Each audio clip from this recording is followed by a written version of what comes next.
Hi, everyone, and welcome to another episode of Ancient Warfare Answers. Again, I'm on my own. The cat's away, and I'm playing, and I'm getting to play with a question that I really enjoy from Paul Walford. And it's a really exciting one. You too could ask an exciting question, or just a normal question. But of course, exciting ones are fabulous. And all you have to do that is either become a patron of the podcast. You can ask a question even if you're not, but if you are a patron, then that helps us, and you can back in 3 different levels as just a patron of the podcast. You can get a digital copy of the magazine, or you can get a print copy of the magazine as well, which is www.patreon.com/Ancient Warfare Podcast. And now the question I'm going to answer today, I hope, is from Paul Walford. We could keep answering this question because it is saying, name one event in ancient warfare where the majority of the sources are in agreement with an event happening, be it a battle or an event during a battle, but where you call foul never happened, and vice versa. So that, as I said, we can always return to this question if we're ever stuck. So I'm going to choose a relatively obscure battle called the Battle of the Sagra River. Now, funnily enough, this battle has several aspects to it that people don't agree on, but in a way that informs us even more, because the way that those things don't inform us are on things that modern ancient historians want our sources to tell us. And of course, it's the sort of thing they don't, which is the exact location, the exact date, the exact numbers. So those things are not agreed. Those things are up for debate. So we'll deal with those first, but then we'll deal with the aspect of it that became a common saying in the ancient world that I'm going to call foul on. So the Battle of the Sagra River is some point in probably the early 6th century BC.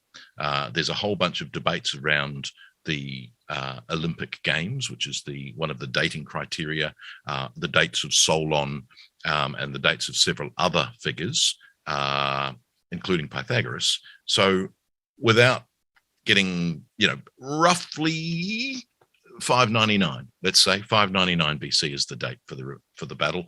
People will say, no, it's a different date, but that's part of the modern issue. And the battle is fought between 2 cities in the toe of Italy, in Calabria, and that is the fabulously named Epizephyrian Locris and Rhegium against the forces of Croton. And the nature of the battle is fascinating because, according to the sources, 120,000 men from Croton faced only 15,000 men from Locris and Rhegium.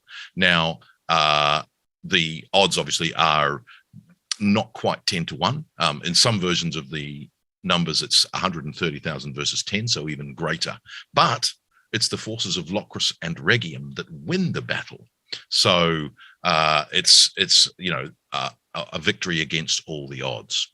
So the battle, as far as we know, was fought at the Sagra River. Now, there's only a couple of candidates in what is actually quite a small area of southern Italy, and yet we still don't know, which is quite amazing because the Pausanias and Strabo give us quite specific and quite detailed evidence of where the river was located, and yet we still cannot pinpoint it down, mainly because, of course, it's the 6th century BC. The things that they describe as having been there aren't there. So therefore you've got, there was a temple. There is no temple. We don't know where the temple was. So we're not sure, but it's in that area. Now, the funny thing about the battle and why the Locrians and the Rhegians won is, according to the sources, in the battle, the twin gods, the Dioscuri, Castor and Pollux, appeared in the Locrian and Rhegian army and assured them of the victory. Now, what does that mean? That's a very peculiar aspect to the battle, that the Dioscuri fought on the side of the Locrians and the Rhegians and defeated the Crotians.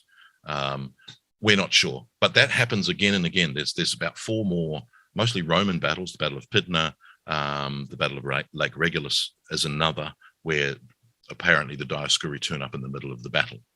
So that's one aspect of it, which I'm going to call foul on. But the other aspect of it, and is a fascinating one, and it also leads to one of the dating criteria, is that the story is that on the day of the battle, the result in the south of Italy was declared at the Olympic Games on the same day. It was also announced at Corinth, Athens, and Sparta.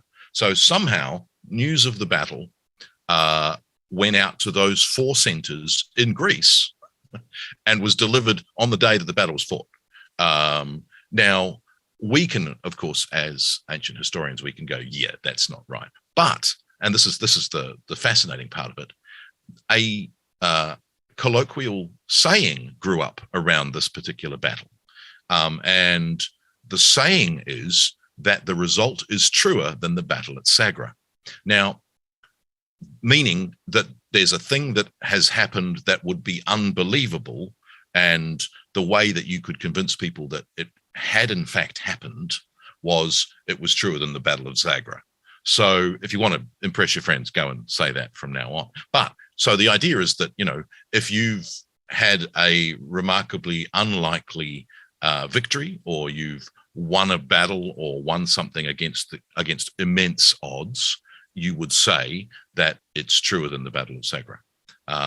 And that, according to Cicero, is something that was still being said in his day in the 1st century BC. So, roughly 500 years later, which is crazy.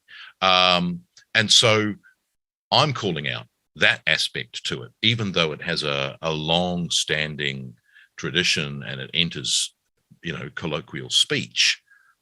There is no way for the result of a battle to be fought in Italy, for them to sail to the coast of the Peloponnese, disembark, and be able to get to Olympia, Sparta, Corinth, and Athens on the same day, to say that the battle had been won by the Rhegians and the Locrians. I'm saying that can't be right. But it's a fascinating battle because, A, there's this vast numbers. If the numbers are true, and no one believes that they are, then it's the biggest battle in Magna Graeca, the Italian, the Greater Greece in the south of Italy, ever fought.